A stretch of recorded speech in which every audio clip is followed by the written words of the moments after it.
Welcome back to the deep dive. Our mission today, well, it's pretty fundamental. We want to get behind the jargon and really understand the absolute first step in making complex systems, especially railways, safe. Safe and dependable. Now, whether you're an engineering student, maybe just starting your career, or even if you just rely on trains day to day, this process, it's the bedrock. It's what keeps things safe. We're asking that core question, the one that drives every single rail project out there. Before you even think about laying the first piece of track, what could possibly go wrong? And look, the stakes here, they aren't just theoretical. This is really life and death stuff. Railway safety, it's the absolute cornerstone of ensuring a system works as intended, and frankly, it saves thousands of lives every year. But when hazard identification fails, the consequences can be immediate and they can be tragic. We don't have to look far back. Think about the Carmont derailment in Scotland, August 2020. 3 people tragically died when a passenger train hit debris washed onto the track after some really extreme rainfall. Yeah, I remember that case well. And the investigation, it showed that the drainage system, which was actually put in during a modification project, wasn't built to the original design. It just couldn't handle the water flow. A classic, sadly classic example. Exactly. A critical failure of identifying hazards, not just at the start, but throughout the life of the system during modifications too. It just perfectly highlights why this kind of systematic process is so crucial. It really does. And that example shows precisely why hazard management isn't just, an add-on to a project. It can't be an afterthought. It's a core system safety assurance activity, SSA we call it, and it has to be deeply embedded continuously within the organization's overall safety management system, the SMS. But hang on, before we go any further, we need to be super clear on our terms. What exactly is a hazard? Because people mix this up all the time. Right. Good point. In the sort of formal language of safety standards, Yeah. A hazard is defined very specifically as a condition that could lead to an accident. And that distinction, honestly, it's critical for professionals to get right. Okay, so condition, not the accident itself. Exactly. It's not the accident. And it's also not an internal fault, like a broken component or an external event, like a lightning strike. Those are potential causes. Okay, so a broken axle isn't the hazard. No, the broken axle is a cause. The hazard is the condition created by it, like the presence of a broken axle on the track, or going back to Carmont, the condition of inadequate trackside drainage leading to potential debris. It always has to be defined relative to the system you're looking at. Got it. So it's the dangerous situation, the environment or state that makes the accident possible, not the trigger itself. And unfortunately, even with all our technology, these risky conditions, these hazards, they're still leading to terrible outcomes globally. Absolutely. The numbers, when you look at them, they're quite sobering. Yeah. And they really underscore why we can never, ever get complacent. You look at the U.S. in 2023, nearly 1,000 deaths, 995 reported on railways. Wow. Yeah. In the EU, 2022 data showed 1,569 significant accidents, leading to over 800 fatalities. Yeah. Even networks making huge progress, like Indian Railways, they reported a massive 77% drop in accidents since 2014-15, which is fantastic. But they still had 31 consequential train accidents in the 2024-25 period. So these stats, they just confirm that fundamental, kind of unavoidable reality when you're running a complex, dynamic system. Zero risk. It's just not achievable. It's impossible. So the mission of hazard management isn't about eliminating all risk. It's about systematically identifying, assessing, controlling, and then accepting the leftover, the residual risks, but only at levels that society and the regulators deem acceptable. Okay, and that acceptance piece, that's crucial. How do we decide what is acceptable? That sounds like where engineering meets ethics almost. You've hit it exactly. This brings us to the foundational philosophy of how we decide what's acceptable, and that concept is SFARP. SFARP. Okay, another acronym for us. Yes. Stands for so far as is reasonably practical. You'll also hear ALARPD used a lot, as low as reasonably practical. Honestly, in practical engineering terms, they function almost identically. The real focus is on that phrase, reasonably practicable. Reasonably practicable. Yeah. Okay, that sounds, well, it sounds a bit vague. Like, who decides what's reasonable? Right. It sounds subjective, but it's absolutely not meant to be.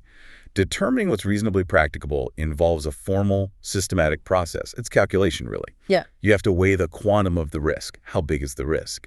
Against the sacrifice needed to reduce it further. Sacrifice meaning Money. time. Exactly. Money, time, trouble, effort. You're looking for that point where the cost or difficulty of putting in more safety measures becomes grossly disproportionate to the actual safety benefit, the reduction in risk you'd get from doing it.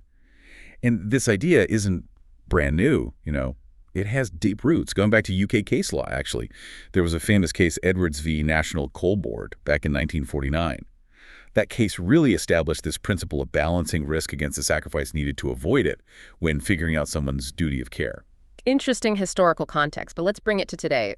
When you say quantum of risk, how do engineers actually measure that? Is it just a guess? No, not a guess at all. Right. The quantum of risk is derived formally from your risk assessment, usually using a risk matrix. It's basically the likelihood of something happening multiplied by the severity of the consequence if it does happen. Okay, likelihood times consequence. Standard risk formula. Precisely. So if you have a high likelihood of a catastrophic event, the quantum of risk is obviously extremely high. SFARP demands that you apply controls, safety measures, until that quantum is pushed down into what's considered an acceptable or at least tolerable region on your matrix. Now think about that grossly disproportionate test. Let's say you have a particular risk, and based on past data, it might cost the operator, say, $100,000 a year in potential damages or liabilities. Okay. If you could implement a simple control, maybe costing just $500, that reduces that risk by 90%. Well, the sacrifice, $500, is tiny compared to the benefit, reducing $100 K risk significantly. You absolutely must implement it. It's clearly reasonably practical. Right, that's a no-brainer. Exactly. But now imagine the only further control available costs, say, $50 million. And implementing it would only reduce the remaining already lowered risk by maybe 1%. In that case, the $50 million sacrifice might well be judged grossly disproportionate to the tiny additional benefit. At that point, the remaining residual risk might be accepted as SFARP. Okay, that clarifies the balancing act. But here's the bit that I think trips up newcomers. What about the project budget? What if implementing that $500 fix means the project goes over budget? Ah, yes. This is probably the most critical caveat about SFAR, and everyone needs to really internalize this.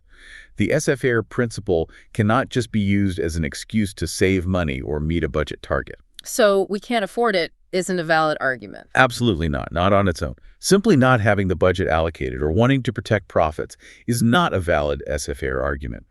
If a safety measure is reasonably practical, meaning it passes that disproportionate cost test, then legally and ethically, it must be implemented, even if it hurts the project's bottom line.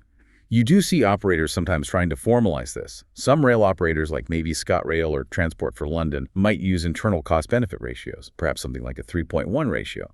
They ask, is the cost of the safety measure more than 3 times the projected cost of the accident it prevents? Okay, so they try to quantify it. They try, yes. But even with those metrics, the ultimate legal and ethical test remains SFARP. If more safety improvement can be achieved for very little effort or cost, and the organization fails to do it, that could absolutely be considered negligent, regardless of internal ratios. The safety professional's job is to push the team to control the risk until the sacrifice genuinely becomes grossly disproportionate to the benefit, not just until the budget happens to run out. That's a really powerful distinction. It places the ethical responsibility squarely on ensuring safety, not just managing costs. Okay, so the goal is achieving safety SFARP. How do we actually do that? What's the process? Right. This leads us into the nuts and bolts. Hazard assessment. This is really the engine room for all system safety assurance work, and it has to be done consistently for every single safety risk you identify across the whole system. So, people often break it down into a kind of a 7-step process, like a dance almost. Step 1, find the hazard, identify it. Step 2, figure out the causes, refine what could make it happen. Step 3, assess the risk. How likely is it? How bad could it be? That gives you your initial risk quantum. Okay. Step 4, propose controls. What can we do about it? Step 5, reassess the risk, but with those controls in place. Does it bring the risk down? Step 6, the SFIRP assessment. Can we justify accepting the leftover risk? And finally, step 7, document everything meticulously. Exactly, but I want to jump in right there on step 1. Identify the hazard. The timing of this first step is absolutely strategic. This is something we drill into engineers from day one right through their careers. Why is timing so critical right at the start? Because the greatest positive impact you can have on safety, and crucially, the lowest cost to implement any necessary changes, happens right at the very beginning, during the conceptual design phase. Think about it like a cost curve that just shoots upwards over time. If you spot a major hazard, maybe a fundamental clash in how the power system is supposed to work, right at the concept stage, fixing it might just involve redrawing a diagram, maybe cost $100 in time. But if you don't spot that same problem until the detailed software is coded, the concrete's poured, the hardware is built, that exact same fix could now cost $10 million, maybe more, and delay the entire project by a year. The cost of making changes is almost negligible at the start, but it skyrockets the moment you get into detailed design. Which brings us perfectly to today's main focus, preliminary hazard identification, PHI. That's the formal name for doing step one, right at that early high-impact, low-cost stage. So PHI happens really early in the design cycle. The system is maybe just a concept, a set of high-level requirements. We're not looking at detailed wiring diagrams or anything yet. Correct. Very high level. I like to think of it as like the safety equivalent of an architect doing an initial site assessment before they even start sketching a building. They're looking around the empty lot. Is it prone to flooding? Is it on a known fault line? What are the big, obvious environmental issues? PHI does that for the system concept, spotting the major potential problems when changes are still easy and cheap. And the purpose of PHI, it's really twofold, isn't it? First, it helps actually guide the design.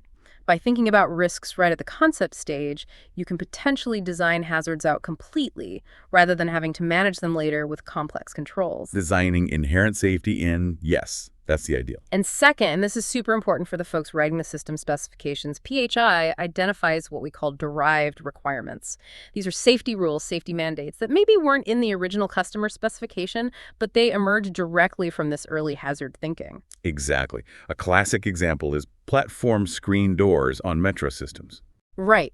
The customer might not have explicitly asked for them, but the PHI identifies the significant hazard of people falling or jumping onto the tracks, especially with automated trains. And boom, platform screen doors become a derived safety requirement. Precisely. But it's really important to stress, while we say it's conceptual and early, PHI is not just an informal chat. It needs to be a rigorous, structured brainstorming session. If it's too loose, you will miss critical, potentially fatal risks. Okay, so structure is key. What do you need to actually run a good PHI session? What are the inputs? Good question. You need specific things going in. First, the system concept itself and its operational environment. What's the system supposed to do? Who interacts with it? Passengers? Staff? The public? What's the surrounding environment like? Second, you absolutely must use historical data. Lessons learned from similar systems worldwide. What accidents or incidents have happened elsewhere related to, say, power supplies, extreme weather, software glitches, human error. Ignoring the past is just negligent. You're doomed to repeat it, basically. Pretty much, yes. And third, you often use checklists.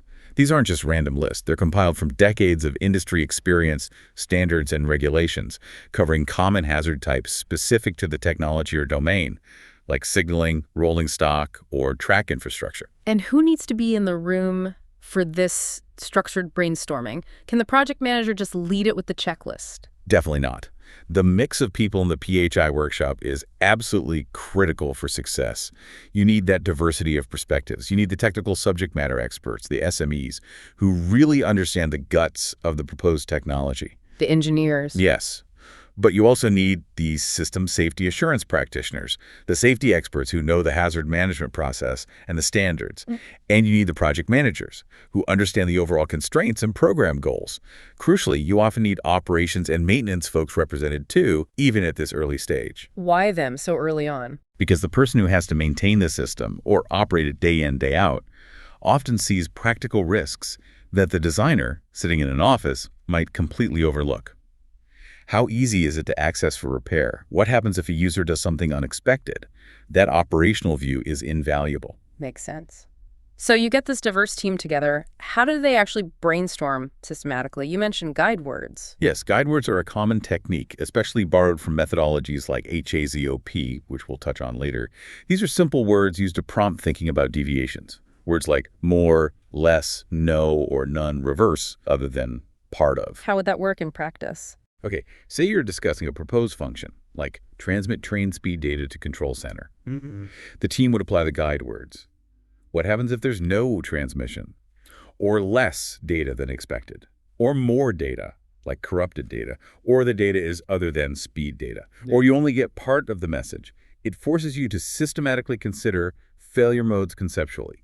And the team also has to think really broadly about when hazards might occur. Not just doing normal running. What about during startup? Shutdown? What about degraded modes when part of the system has failed?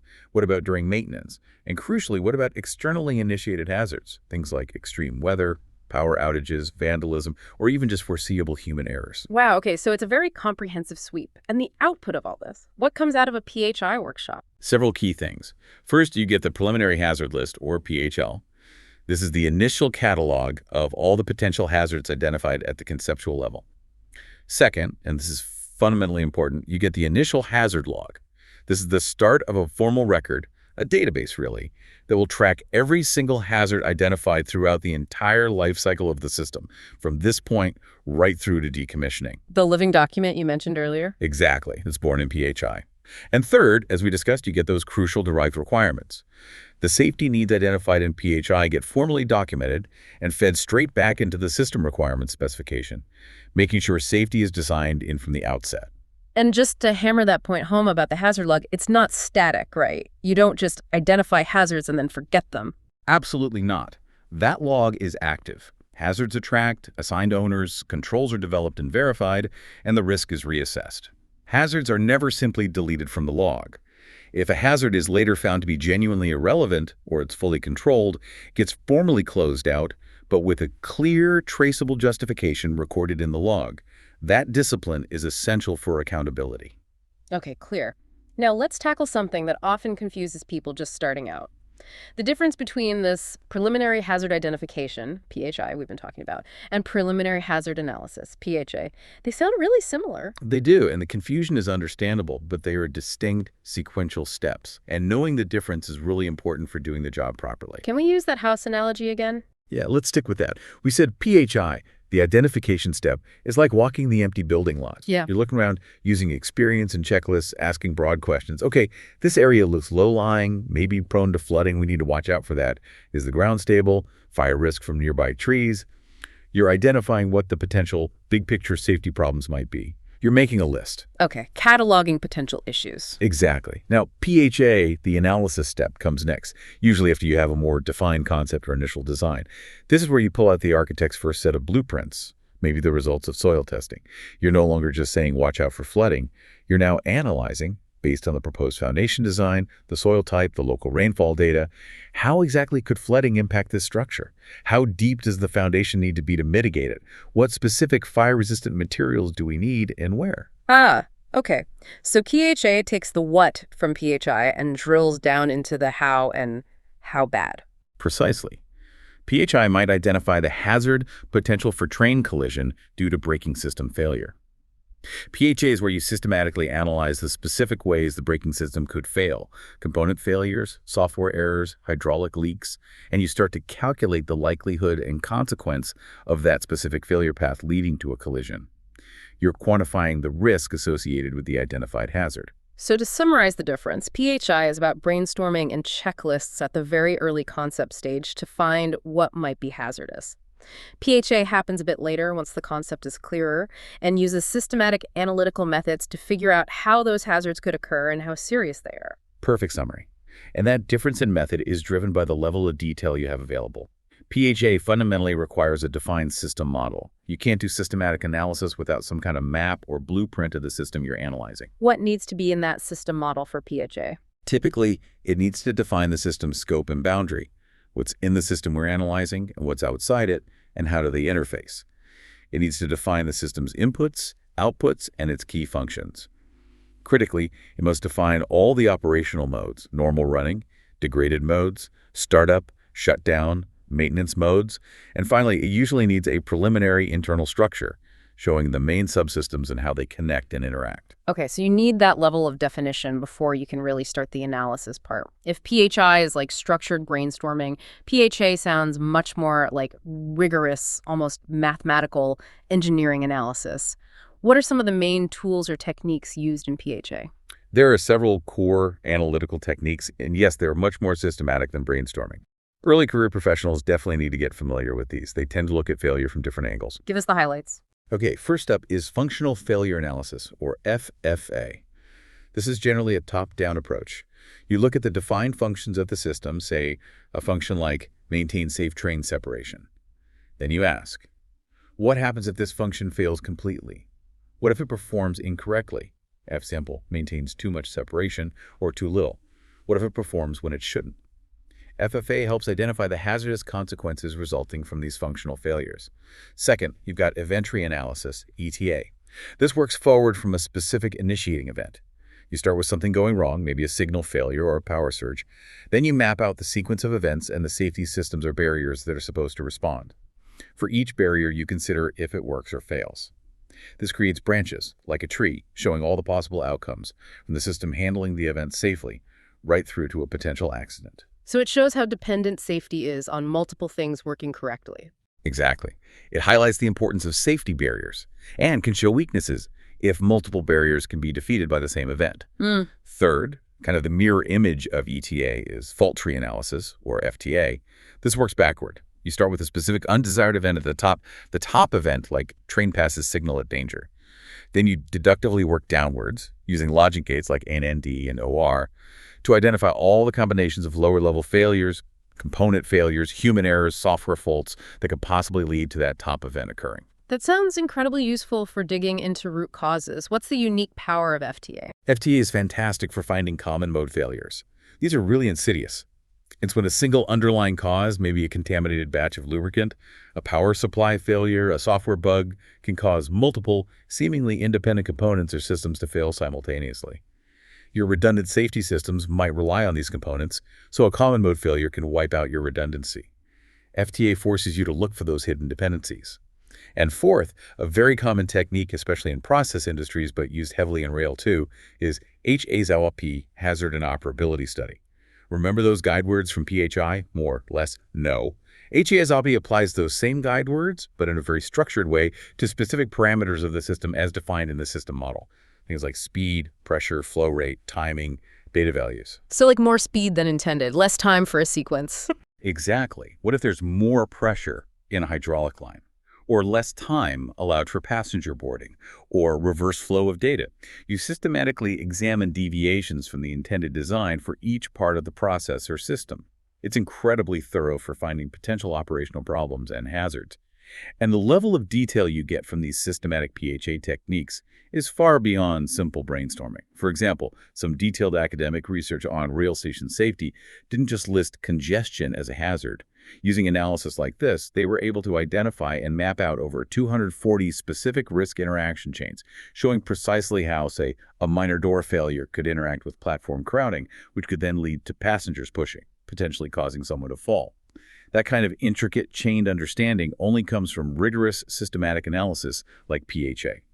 Okay, that really clarifies the difference in the depth involved in PHA. Now, to make this less theoretical, let's look at how this plays out in the real world.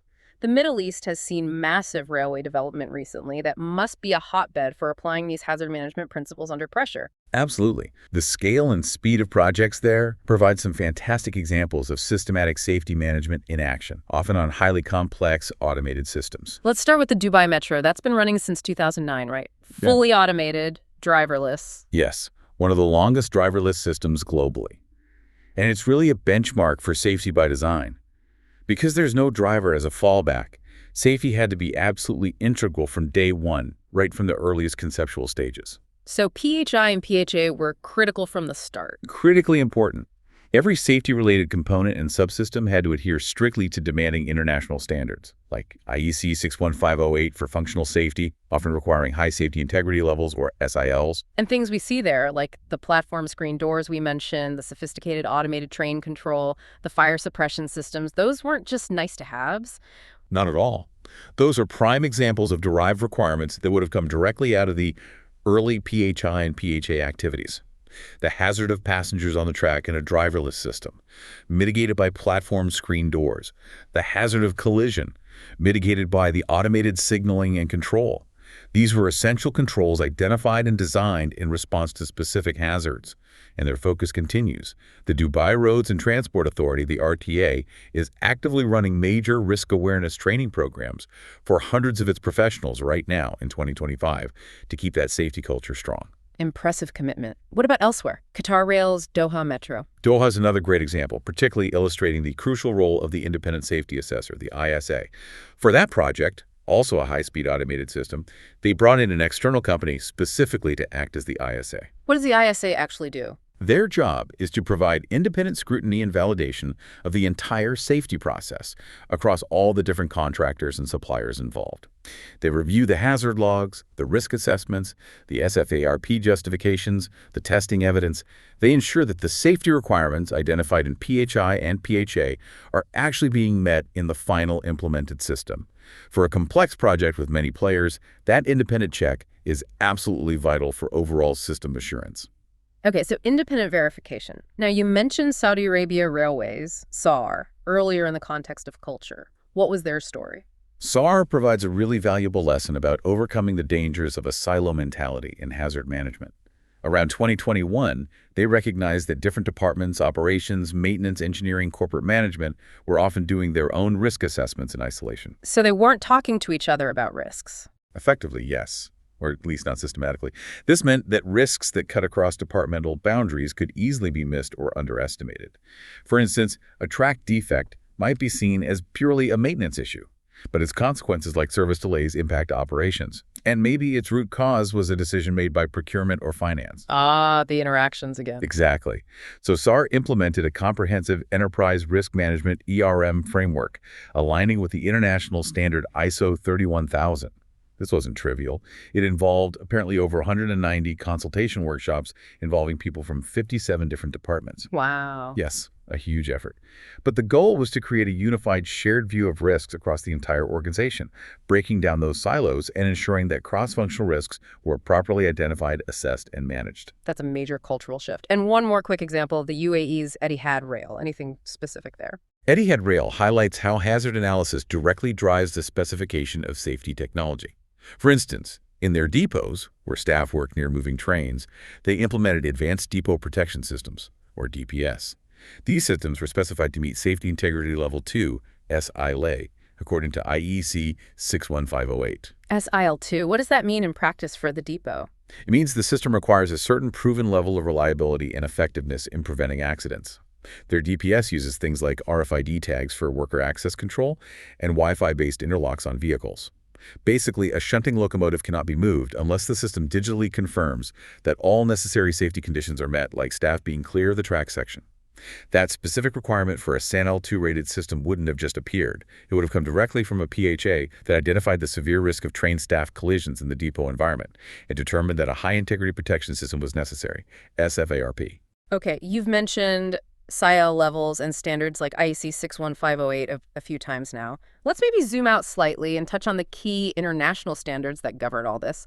If our listeners want a career in railway safety, what are the essential frameworks they need to know? Absolutely fundamental. You really can't work effectively in this field without understanding the core standards. The cornerstone, particularly in Europe, but influential globally, is the CINLAC suite of railway safety standards. TLEC, okay. At the top, you have EN 50126. This one covers the whole lifecycle management process for reliability, availability, maintainability, and safety, collectively known as RAMs. It defines the overall process, including that V model, or sometimes the hourglass model, for development, placing hazard identification and risk assessment right at the start, exactly where we've been discussing PHI. Supporting EN 50126 are two other critical standards.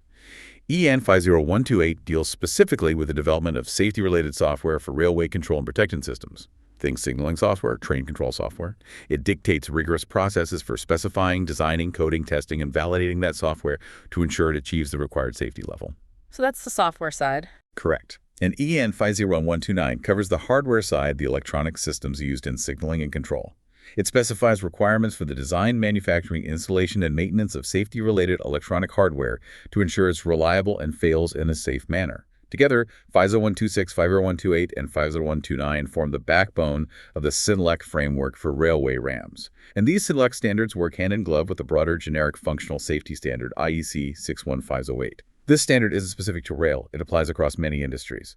But it's crucial because it's where the concept of safety integrity levels, or SILs, is formally defined. SILs again, break that down a bit more. Okay, SILs provide a standardized way to quantify the level of risk reduction required from a specific safety function. They range from SL1, which requires a moderate level of risk reduction, up to SL4, which demands an extremely high level of safety integrity for functions where failure could have catastrophic consequences. So, for example, a critical train protection system that prevents collisions might need to meet cell L3 or even a cell 4 requirements. Whereas a less critical function, like that L2 depot protection system we mentioned, requires a lower but still significant level of safety integrity. The required SIL level comes out of the risk assessment process, the PHA. Got it. So Synelic for the railway-specific process and systems, IEC 61508 for the underlying functional safety principles and SLs. And you mentioned ISO 31000 for the overall organizational risk management, like SAR used? Exactly. Those are the key pillars. Now, looking ahead, technology is throwing some new challenges and opportunities into the mix. AI and machine learning, for instance, are starting to really change the game in hazard management. How so? Beyond just automating calculations. Oh, much more than that. We're seeing AI used for truly predictive maintenance. Algorithms can analyze vast streams of data from sensors on tracks and trains, vibration, temperature, acoustic data, combine it with maintenance histories, and predict potential failures before they happen.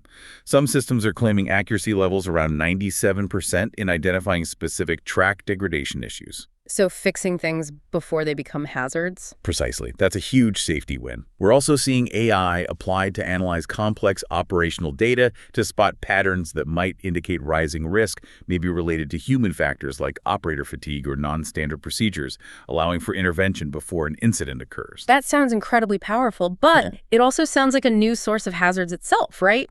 If you're relying on an AI, what happens if the AI gets it wrong, or if its logic is flawed? How do you do hazard analysis on an AI? You've hit the nail on the head.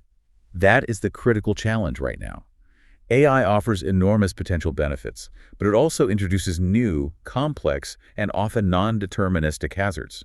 Things like algorithmic bias, problems with the data used to train the AI operating correctly but outside its intended safe operating conditions, cybersecurity vulnerabilities. It's a black box problem. Exactly. We can't just blindly trust the machine. Developing the safety case for AI-driven systems requires new techniques. Your traditional FTA or HAZZID might not be sufficient on their own. We need rigorous methods to analyze and assure the safety of these complex, often learning systems. It's a major focus of safety research right now. And this increasing complexity, both from AI and just generally more integrated systems, is also why those old spreadsheet-based hazard logs just don't cut it anymore for major projects. Too complex to manage in Excel? Way too complex.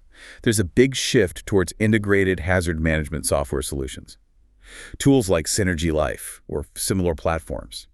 They help enforce that rigorous process we talked about, ensuring every hazard is tracked, linked to requirements, controls, verification evidence. They help manage compliance with standards and regulations automatically. And they provide much better data for analysis and decision-making. For a modern metro project with thousands of hazards and derived requirements, you simply can't manage it effectively on spreadsheets anymore. You need that digital discipline. Okay, technology is changing things. What about the people side? You mentioned a just culture earlier. What does that mean in practice? This is arguably one of the most important shifts in safety thinking over the last couple of decades, heavily influenced by regulations like the EU Railway Safety Directive. Just culture is fundamentally about moving away from a blame culture towards a learning culture. So not automatically punishing people when something goes wrong? Essentially, yes. It's about creating an environment where frontline staff drivers, signalers, maintenance crews feel psychologically safe to report hazards, near misses, errors, or situations where they couldn't follow the rules without fear of unfair punishment or reprisals. Unless they did something deliberately reckless. Correct. Just culture doesn't mean no accountability. Deliberate violations or reckless behavior still need to be addressed appropriately. But it differentiates between honest mistakes, perhaps made under pressure or due to system flaws, and intentional negligence. The focus shifts from who do we blame to why did this happen and how can we fix this system to prevent it from happening again. And the benefit of that is more reporting. Exactly. When staff trust that they won't be unfairly punished for speaking up, the number of safety reports about near misses, unsafe conditions, potential hazards increases dramatically. This gives the organization far richer real-world data about where the risks actually lie. So it feeds directly back into the hazard management system, making it stronger. Precisely. Organizations that champion just culture, like Keola's MHI, who operate the Dubai Metro, find they get much better visibility of operational risks. Risk perception improves across the whole workforce. The entire safety management system becomes more proactive and effective because it's fueled by honest, open reporting from the people who know the system best. It's absolutely essential for a mature safety organization. That makes perfect sense. Okay, the systematic approach, the standards, the culture, it all sounds great in theory. But let's get practical for our listeners, especially those starting out. Where do teams typically stumble? What are the common pitfalls to avoid during hazard identification and analysis? Oh, there are definitely common traps people fall into. Based on seeing lots of projects, I can probably list 5 big ones that really derail safety efforts, pun slightly intended. Okay, let's hear them. Pitfall number 1. Mistake number 1 is mixing abstraction levels in the hazard log. This is a really common conceptual error. You'll see a hazard log where one entry is broken chassis bolt and the next is catastrophic derailment. But those aren't the same kind of thing. Not at all.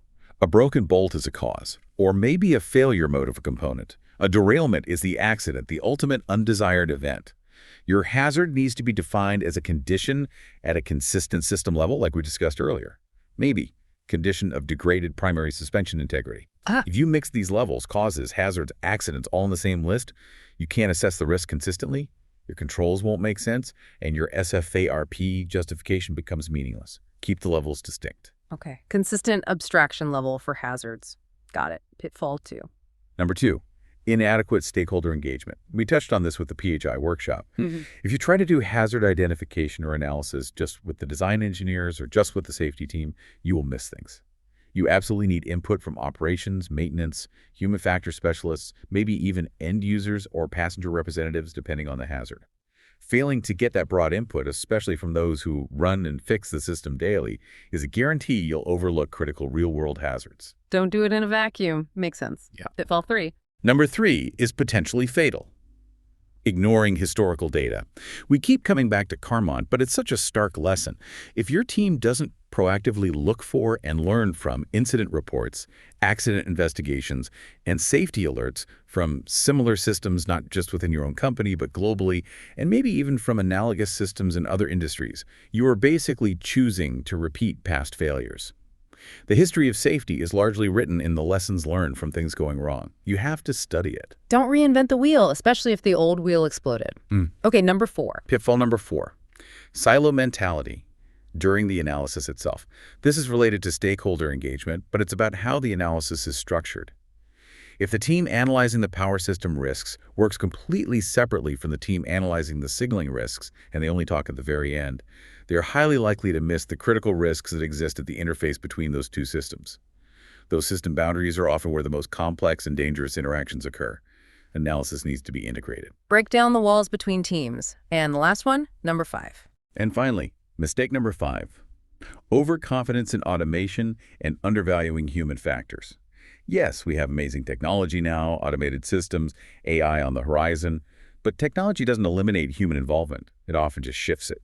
Research has actually shown that as systems became more complex technologically during the 20th century, the proportion of accidents involving human error as a contributing factor increased, maybe from around 20% up to 60% or more in some domains. Really? Why is that? Because automation often handles the simple, routine stuff, leaving humans to manage the more complex edge cases, the unexpected failures, the situations the automation wasn't designed for.